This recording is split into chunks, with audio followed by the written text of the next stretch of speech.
नमस्कार, मैं शंभू कुमार सिंह और आप देख रहे हैं नेशनल दस्तक। सर्दी है, अपना ख्याल जरूर रखिए। आज की बड़ी खबर है। सोचिए किस तरह से नीतीश कुमार और तेजस्वी यादव की जो मुलाकात हुई है, जो तस्वीरें आप थंबनेल पर देख रहे हैं, उसके बारे में आप लोगों से बात करेंगे। क्या सचमुच नीतीश कुमार पाला बदलेंगे? क्या है उनकी रणनीति? लेकिन इससे पहले योगी आदित्यनाथ के लिए एक अच्छी खबर नहीं है। योगी आदित्यनाथ के साथ अनुप्रिया पटेल गठबंधन में है, बीजेपी के साथ एनडीए की गठबंधन में है, अकेली सांसद भी हैं। पिछले चुनाव में पार्टी का परफॉर्मेंस खराब हुआ है, दबाव भी है उन पर। इसी बीच आशीष पटेल ने एक बड़ी बात कही है। उन्होंने कहा है, खुद केंद्र मंत्री हैं वो योगी सरकार में, और उन्होंने एसटीएफ को लेकर सवाल खड़ा किए हैं। वो मैं वीडियो आपको सुनाऊंगा। और सोचिए कि ये भी बताऊंगा कि देश में 70 में कितने जज के बच्चे भाई भतीजावाद पर एससी में मिलौट से भिड़ गए वरिष्ठ वकील, भड़के भावी सीजीआई। तो सोचिए कि अभी भी लोग विरोध कर रहे हैं कि वकील के बच्चे ही जज के बच्चे ही जज बने। उसको लेकर एक बात अभी शुरू ही हुई है कि नहीं बनने देना चाहिए, लेकिन अब उस पर विरोध शुरू हो गया है। तो ये कोलोजियम का इफेक्ट है, वो भी बताऊंगा। नरेंद्र मोदी की मुश्किलें लगातार बढ़ती जा रही है। और सोचिए कि कहाँ बात हो रही थी बिहार में सत्ता पलटने की, अब यूपी में एक ओबीसी समाज के नेता ने बड़ा जो है वो खेल कर दिया है। उन्होंने खुद अपने ही एसटीएफ पर बड़ा सवाल उठाया है और कहा है कि क्या एसटीएफ वाले जो पैर में गोली मारते हैं, अगर उनमें दम है तो मेरे सीने में गोली मार के दिखाएं। आपको बता दें कि आशीष पटेल जो हैं वो अनुप्रिया पटेल के पति हैं और योगी सरकार में मंत्री भी हैं।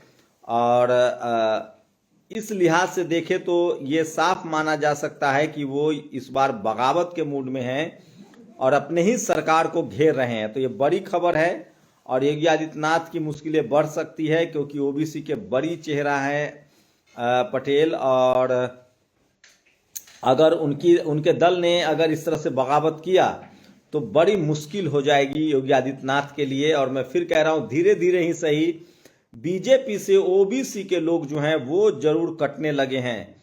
तो ये बीजेपी के लिए चिंता की बात है।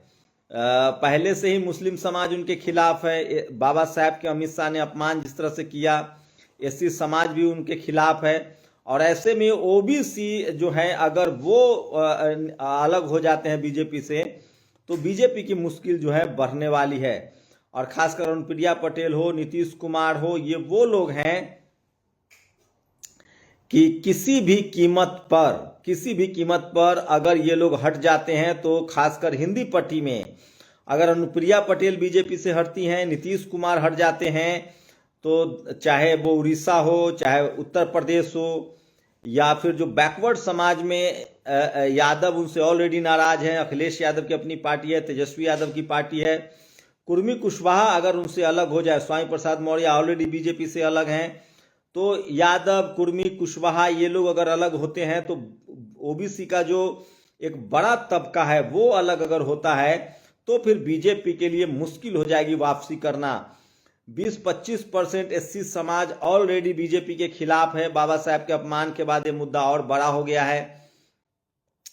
तो बीजेपी की मुश्किल जो है वो लगातार बढ़ती जा रही है। और अब जो मामला जो मुश्किल बढ़ रही है वो बढ़ रही है, आपको बता दें कि किस तरह से यूपी में आशीष पटेल ने जिस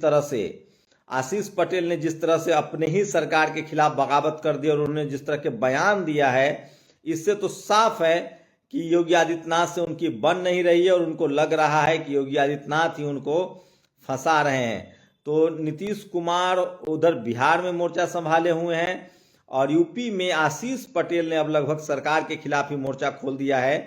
तो ये एक बड़ी खबर है जो मैं आपको बता रहा था कि धीरे धीरे ही सही जो एससी एसटी ओबीसी के लोग हैं वो एकजुट हो रहे हैं। उनको रणनीति समझ में आ रही है कि बीजेपी के साथ उनके हितों की अनदेखी हो रही है। तो जिस तरह से आशीष पटेल ने बगावत की है वो बड़ी खबर है। अब तक बिहार में सत्ता इधर से उधर होती रहती थी, लेकिन यूपी में कहा जा रहा था कि योगी आदित्यनाथ की पकड़ मजबूत है। लेकिन सबसे पहले स्वामी प्रसाद मौर्य बीजेपी से निकले थे, उसके बाद ओपी राजभर भी निकले थे, उसके बाद अब आशीष पटेल की बगावत है। निषाद भी काफी नाराज दिख रहे हैं। तो सोचिए कि आने वाले समय में कुछ भी हो सकता है। जो बड़े बैकवर्ड चेहरे हैं, जो ओबीसी के, जो राजभर बैकवर्ड ओबीसी समाज से आते हैं, निषाद जी ओबीसी समाज से आते हैं, आशीष पटेल ओबीसी समाज से आते हैं, और अगर ये तीनों ने बीजेपी का साथ छोड़ दिया तो बीजेपी अकेले यूपी में कुछ नहीं कर सकती है। तो वहां भी यूपी में भी बीजेपी के लिए अच्छी खबर नहीं है। आशीष पटेल जो हैं वो उनका जो विरोध है वो महंगा पड़ सकता है, खासकर योगी आदित्यनाथ को। तो आशीष पटेल आर पार के मूड में है, जिस तरह से वो बोल रहे हैं उससे तो साफ है कि वो इस बार आर पार के मूड में हैं। और हो सकता है कि अभी भी, पहले अगर उस परिवार की राजनीतिक कंट्रीब्यूशन की बात करें तो सोनेलाल पटेल जो हैं वो सामाजिक चेतना से लैस थे, धम्म के अनुयायी थे, धम्म की दीक्षा भी ली थी। और जिस तरह से बिहार में जगदेव बाबू की जघन हत्या हो गई, उसी तरह से लाठी चार्ज में डॉक्टर सोनेलाल पटेल जी की हत्या ही उनको कह सकते हैं, उनके शरीर की सारी हड्डियां तोड़ दी गई थी। तो सोशल जस्टिस के बड़े नेता थे और रामस्वरूप वर्मा के भी बड़े पैरोकार थे। अर्जक संघ को भी आगे बढ़ाया। अनुप्रिया पटेल भी धम्म को मानती हैं, आशीष पटेल भी धम्म को मानते हैं। तो वैचारिक रूप से बहुत मजबूत परिवार है। परिवार में थोड़ी अनबन थी। पल्लवी पटेल अलग हैं, अनुप्रिया पटेल अलग हैं। पहले पल्लवी पटेल समाजवादी पार्टी के साथ थी, विधायक बनी, अब वो स्वतंत्र हैं अभी। तो हो सकता है कि आने वाले समय में अनुप्रिया पटेल जो हैं वो समाजवादी पार्टी के साथ जा सकती हैं।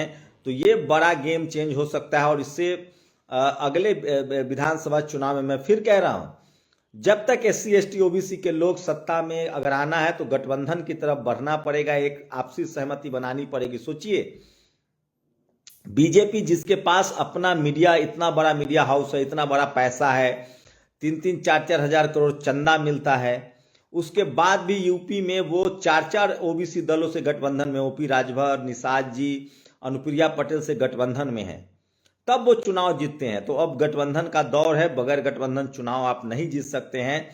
और ऐसे में समाजवादी पार्टी के भी ये जेहन में है। तो अनुप्रिया पटेल के जो पति हैं आशीष पटेल, वो बगावत के मुद्रा में हैं। और ये योगी आदित्यनाथ और बीजेपी के लिए, दोनों के लिए खतरे की घंटी है। वहीं अगर बिहार की बात करें तो बिहार में लालू यादव ने जिस तरह का बयान दिया है वो नपे-तुले बयान देते हैं। आज गवर्नर हाउस में जिस तरह से वहां गवर्नर का शपथ ग्रहण था, उसमें जिस आत्मीयता से, जिस भाईचारे से जो तस्वीरें आप देख रहे हैं, तेजस्वी यादव से नीतीश कुमार मिले हैं, वो सब कुछ बयां कर रहा है। बस एक डर सता रहा है कि क्या जो सवर्ण नेता हैं, खासकर जो सांसद हैं या विधायक हैं नीतीश कुमार के, क्या वो उनको पाला बदल सकते हैं, वो धोखा दे सकते हैं, क्या उनकी पार्टी तोड़ी जा सकती है। ये खतरा नीतीश कुमार की पार्टी के लिए है। लेकिन नीतीश कुमार डैमेज कंट्रोल के लिए माहिर माने जाते हैं, राजनीति के उतार चढ़ाव के चीज़ों के लिए वो माहिर माने जाते हैं। तो नीतीश कुमार की पार्टी के सामने ये खतरा तो है कि हो सकता है कि सवर्ण जो उनकी लीडर, जो सांसद हैं या जो विधायक हैं, वो पाला बदल सकते हैं। लेकिन नीतीश कुमार, इसके पास कोई प्लान भी जरूर होगा। लोग कयास लगाए रहे हैं कि विधानसभा चुनाव में अब ज्यादा देर नहीं है, दिल्ली का चुनाव होगा, उसके बाद बिहार का ही चुनाव है। और बिहार के चुनाव में नीतीश कुमार जिस तरफ रहेंगे उस तरफ पाला मजबूत रहेगा। ओबीसी चेहरा है, महिलाओं को जिस तरह से लोकल बॉडी में उन्होंने रिजर्वेशन दिया है, पिछड़े अति पिछड़े महिलाओं को, उससे उनकी साख बढ़ी है। स्कूली बच्चियों के लिए साइकिल योजना, 10,000, 25,000, 50,000 की स्कॉलरशिप, मैट्रिक पास करने पर, 10+2 पास करने पर, ग्रेजुएशन करने पर, ये भी उनको क्रेडिट जाता है। और वहीं सोशल जस्टिस को लेकर उनसे किसी को बैर भी नहीं है। तो अगर नीतीश कुमार बीजेपी से हटते हैं तो नरेंद्र मोदी की मुश्किलें बढ़ सकती हैं।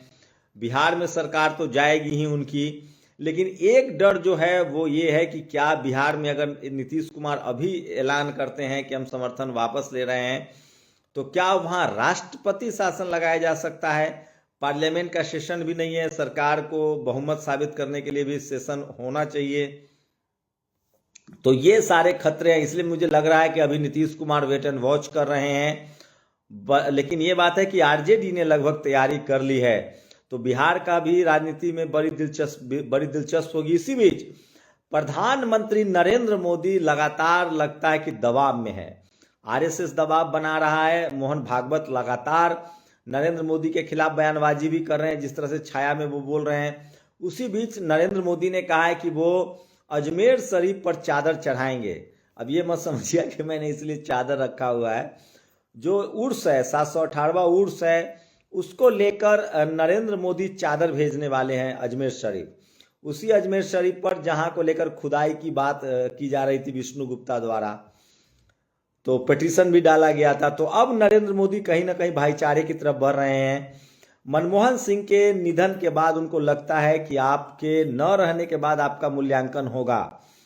तो जिस तरह से मनमोहन सिंह का मीडिया ने जिस तरह से तूत तराक किया, जिस तरह से मीडिया ने उनका कैरेक्टर असैसिनेशन किया, लेकिन मनमोहन सिंह के निधन के बाद जिस तरह से लोगों के मन में उनके प्रति सम्मान बढ़ा है, तो अभी 2-3 घटनाक्रम हुई है जिससे लगता है कि नरेंद्र मोदी अब डाइवर्स राजनीति करने लगे हैं और उनको लगता है कि देर सवेर सही सबको साथ लेकर चलना पड़ेगा। और इसीलिए उनके जो भक्त अनुयायी, जो उनके समर्थक भक्त हैं, वो अंट संट बोल रहे हैं। अब उन्होंने ऐलान किया है कि वो चादर भेजेंगे। अभी जो जम्मू कश्मीर के मुख्यमंत्री, उन्होंने कहा है कि नरेंद्र मोदी मुझे पूरा भरोसा है चादर भेजेंगे, वो दबाव में नहीं आएंगे। लेकिन इसको लेकर सोशल मीडिया पर उनको ट्रोल किया जा रहा है। और जो भक्त मंडली है बीजेपी की नरेंद्र मोदी के, कि ये चादर क्यों भिजवा रहे हैं। वहीं दिलजीत दोसांझ से भी प्रधानमंत्री मिले हैं। दिलजीत दोसांझ किसान आंदोलन में किसानों के साथ रहे हैं, तो उसको लेकर भी वो आलोचना हो रही है उनकी। लोग कह रहे हैं कि कंगना रनावत से नहीं मिल रहे हैं, दिलजीत दोसांझ से मिल रहे हैं। इसका मतलब नरेंद्र मोदी डाइवर्स दिख रहे हैं। विनोद कापरी और साक्षी जोशी को उन्होंने चिट्ठी लिखी है उनके मां के निधन पर। तो ये दिखा रहा है कि उन्होंने जो लगातार उनकी आलोचना कर रहे थे एक पत्रकार के तौर पे, उनसे उन्होंने जिस तरह, तो क्या नरेंद्र मोदी डाइवर्स होने की कोशिश कर रहे हैं। ये बहुत बड़ा गेम चेंजर मसला है। और भले उनके जो भक्त समर्थक हैं वो उड़ीसा में महिलाओं को मारते हों क्रिसमस के लिए, या फिर लखनऊ में क्रिसमस को डिस्टर्ब किया जाता हो, लेकिन प्रधानमंत्री मोदी खुद चर्च जाते हैं और चर्च गए भी। तो वो सोशली भी डाइवर्स दिखना चाह रहे हैं, पॉलिटिकल भी डाइवर्स दिखना चाह रहे हैं। तो ये एक अच्छा संकेत है। भारत की खूबसूरती है डाइवर्सिटी। और अब पानी बहुत बह चुका है, सोशल मीडिया का दौर है और लोग अपनी अपनी प्रतिक्रिया दे रहे हैं। तो खैर, अगर राजनीतिक रूप से बात करें तो मैं फिर कह रहा हूं, न तो ये 2014 वाली बीजेपी की सरकार है, न ये 2019 वाली नरेंद्र मोदी की सरकार है, ये 2024 वाली एनडीए की सरकार है, मिलीजुली सरकार है। बहुजन लीडरशिप वाली पार्टियों को भी अपने गठबंधन बढ़ाने पर जरूर विचार करना चाहिए। तो ये बड़ी खबर है और बीजेपी के लिए खतरे की घंटी है कि 2 ओबीसी समाज के बड़े नेता उनसे नाराज चल रहे हैं, एक आशीष पटेल और एक नीतीश कुमार। और इससे यूपी और बिहार में बड़ा डेंट लग सकता है बीजेपी को। अभी मुस्लिम समाज के लोग नाराज हैं, एससी समाज ने ऑलरेडी साथ छोड़ दिया है बाबा साहब के अपमान को लेकर। और अगर ओबीसी में इसी तरह से कुछ बड़े नेता निकल गए बीजेपी से, तो फिर मुश्किलें बढ़ जाएंगी, ये तय है। क्योंकि ओबीसी एक बड़ा तबका है जिसके पास लगभग 40 से 50% वोट है। और सोशल मीडिया की वजह से उसमें जो सामाजिक चेतना, राजनीतिक चेतना आ रही है, सोचिए इस बार ओबीसी कितना सचेत हुआ है। अभी 1 जनवरी को जिस तरह से कुछ जातिवादी मनुवादी लोगों ने सौर दिवस को गद्दार दिवस कहा, उसमें मैंने साफ देखा कि जाति विशेष के लोग थे जो इसको गद्दार दिवस कह रहे थे। वो लोग थे जिनके बाप दादा के खून में गद्दारी है, जो मुगलों के यहाँ दरबार में नाचा करते थे, जो लोग अंग्रेजों की चटुकारिता करते थे, जिन लोग के बाप दादा ने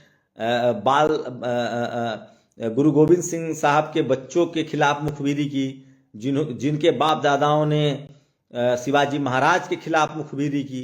ये किसी से छिपा हुआ नहीं है कि मुगलों के यहाँ कौन दरबारी करता था। लेकिन ओबीसी समाज ने, चाहे किसान जातियों ने, खासकर क्षत्रिय समाज, मैंने देखा कि करनी सेना ने भी सौर दिवस की बधाई दी है। करनी सेना ने, ओबीसी समाज ने पूरी तरह से सौर दिवस के साथ रहे। तो धीरे धीरे ही सही किसान जातियां, Jat, Patel, Maratha, Gurjar, SC, ST, OBC के लोग यूनाइट हो रहे हैं, क्योंकि उनको लगता है कि उनके लोग जज नहीं हैं, media, judiciary, college, university, bureaucracy, business में नहीं है, उनकी भागीदारी सिस्टम में नहीं है। और इसी का नतीजा है कि अब कॉलेजियम पर सवाल उठने लगे हैं और लोग कह रहे हैं कि आखिर कब तक एक जाति विशेष के लोग और जज के बेटा जज बनाए जाएंगे। और इसीलिए अब ये डिस्कोर्स है कि नहीं, जज के बेटा जज नहीं बनेंगे। तो धीरे धीरे ही सही लोकतंत्र की महीन चक्की है, 75 साल हुए हैं, संवैधानिक तरीके से अपनी बात रखिए, लिखते पढ़ते जाइए। और ये डाइवर्स देश है, जब तक जाति जनगणना नहीं होती है, आरक्षण पूरी तरह से लागू नहीं होता है, तब तक सबको जस्टिस नहीं मिलेगा। और इस देश में खासकर किसानों के साथ भी न्याय होना चाहिए। वो जनरल कैटेगरी में हैं, जाट, पटेल, मराठा, लेकिन उनको न तो इकोनॉमिक वीकर सेक्शन का रिजर्वेशन मिल पाता है सही से, और न उनका रिप्रेजेंटेशन है। तो उस पर भी बात जरूर होनी चाहिए कि कम से कम इकोनॉमिक वीकर सेक्शन में सबसे ज्यादा गरीब, जो आर्थिक रूप से गरीब हैं, वो तो जाट समाज में भी है, पटेल समाज में भी है, मराठा समाज में भी है। तो उनको रिजर्वेशन क्यों नहीं दिया जा रहा है? सारा जो इकोनॉमिक वीकर सेक्शन, जो गरीबी रेखा वाला रिजर्वेशन है, वो जाति विशेष के लोगों को ही क्यों मिल रहा है? इस पर भी सर्वे होना चाहिए। आप लोग अपनी राय जरूर दीजिए। शुक्रिया। नेशनल दस्तक की आपसे गुजारिश है कि अगर इसको बचाना चाहते हैं तो नेशनल दस्तक को सब्सक्राइब करने के लिए रेड कलर के सब्सक्राइब बटन को दबाएं, फिर बेल आइकन की घंटी दबाएं। नेशनल दस्तक को बचाने के लिए बहुत जरूरी है कि हर खबर को शेयर करें, लाइक करें, कमेंट जरूर करें।